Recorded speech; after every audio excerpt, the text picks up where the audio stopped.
Hey everybody, welcome to another comic book review. In this video, I'll be talking about Black Orchid by Neil Gaiman and Dave McKean. This is a 3-issue miniseries.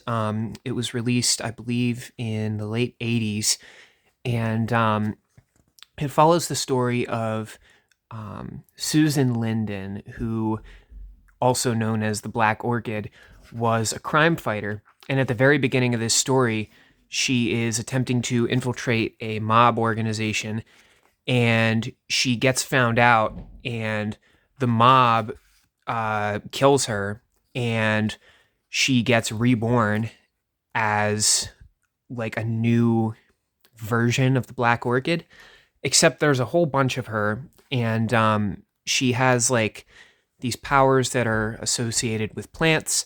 And this guy, Philip Sylvian, he's like a doctor who specializes in plants, and he kind of explains to her that, like to this new reincarnation of the Black Orchid, that she was once Susan Linden, and she grew up with Phil, and basically they were like childhood best friends, and something happened where she was killed, and uh, basically Phil resurrected her like in plant form. And so now anytime like another version of her gets killed, there are like other ways for her to sort of regrow and become new again. And on the whole, like tail end of this is Susan's ex-husband, Carl Thorne, who is a total psychopath, and he wants nothing but revenge on Susan for running away from him and going to live with Phil again after he mistreated her. So he wants revenge. He's going up with Lex Luthor, trying to get some technology to sort of take down the Black Orchid and any other reincarnations of Susan Linden. Meanwhile, Susan, the Black Orchid, is also accompanying another version of herself, like a younger, almost child version of herself, in order to find a purpose, because she doesn't know who she is. And this story is very similar in a lot of ways to Swamp Thing. This actually acts perfectly as a companion piece to Swamp Thing. It was released pretty much right after Alan Moore finished up his run on Swamp Thing. And you can totally see the inspiration. There's like some really, really cool things being done with the concept of the green, which was something that was introduced in Swamp Thing. It's like the life force that kind of all of the nature, like earth elementals, kind of rely on. So Black Orchid is figuring out how to use the green, and there's a great moment where she meets up with a bunch of other people who have plant powers, one of them being Swamp Thing, and it's just fantastic. There's a lot of like really cool little Easter eggs and callbacks to not only Swamp Thing, but also a lot of other like DC characters. Some are more well known, like Lex Luthor or Batman or Poison Ivy. There's a scene in here where Black Orchid goes to Arkham Asylum in order to try and find some people who might know about who or what she is. And there's a lot of fun stuff going on there with like callbacks to other characters. But yeah, Neil Gaiman does what he does best in this book, which is create rich characters and very dense and rich dialogue. And he just packs his story full of so much like nuance, and there's like a poetry to this book that really kind of started to come out like in the era of comics that this came out in, so like after Moore's run on Swamp Thing, or also Watchmen, also done by Alan Moore.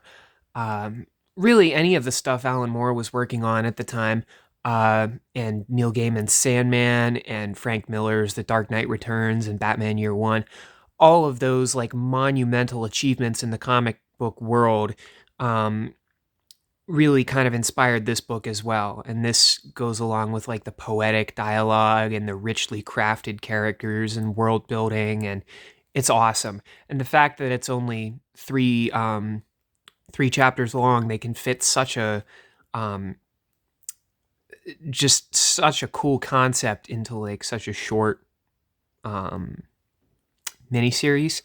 I think it's awesome. One thing that I absolutely have to comment on, and I mean, this really goes for anything that this guy does, but Dave McKean, his art is on a whole nother level. I mean, I say that pretty much about all of his work, but when it comes to Black Orchid, he does such a great job of kind of switching between different art styles for certain characters. So like he uses like some of his trademark um uh like integration of photography in here as well, and that's always really really cool. He makes very like photorealistic images with his drawings and his paintings. Another thing that I absolutely have to mention, and this is like one of the most eye-catching elements of the whole book, is the coloring. The coloring choices are just beautiful, insane, and wild and gorgeous to look at. Um, there will be moments with most of the human characters that are, they're in black and white, and most of the human characters are presented as gray. So, like, even in moments where there is other color, such as this moment, you have all these beautiful, brilliant colors, these bright blues and greens, and all the humans are gray. And it's just such a cool touch. But of course, when you get to the Black Orchid, she's all purple. And when you get to Swamp Thing, he's all green. So all these moments of nature are just brightly colored, beautiful works of art. And then you have the humans that are just gray and dark and dreary. And it perfectly fits with the type of story that's being told. The other thing about this book is it's very unconventional in the way that it deals with superhero stories. I would not say that this is like an action-driven story.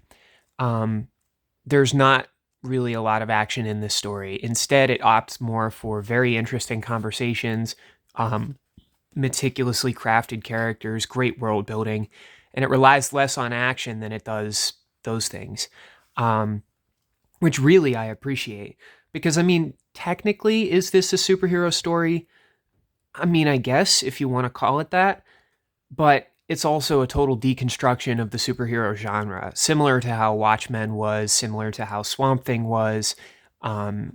It's really something else. It's pretty revolutionary, if you ask me. And it's also a book that does not get talked about nearly as often as I would like for it to. I think this book is awesome. Is it perfect? No, I mean, it has very small flaws here and there. But honestly, like, I'm surprised more people don't talk more about this particular story. I think this is one of the Vertigo era's finest titles. I think it should rank up there with the likes of Alan Moore's Swamp Thing, or even Watchmen for that matter. Like, I think this book really is something special. I think if you're a fan of beautiful art and richly crafted locations and characters and just a story that really works on pretty much every level, I would highly recommend checking this out. And especially if you're a fan of Swamp Thing and haven't read this yet, most definitely check this out because there's a lot of really fun callbacks to Swamp Thing and like that whole universe in this book. And it's not essential that I mean, this is like a standalone story. You can read it individually on its own as well. But there's a lot of really fun elements to this book that that I think are really, really cool, that kind of call back to Swamp Thing and, other DC characters and stuff of that nature.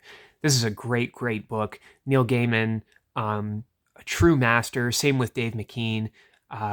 This book is one that I would not miss if I were you. So those are my thoughts on Black Orchid by Neil Gaiman and Dave McKean. As always, thank you very much for watching. Look forward to more videos in the future, and have a great day.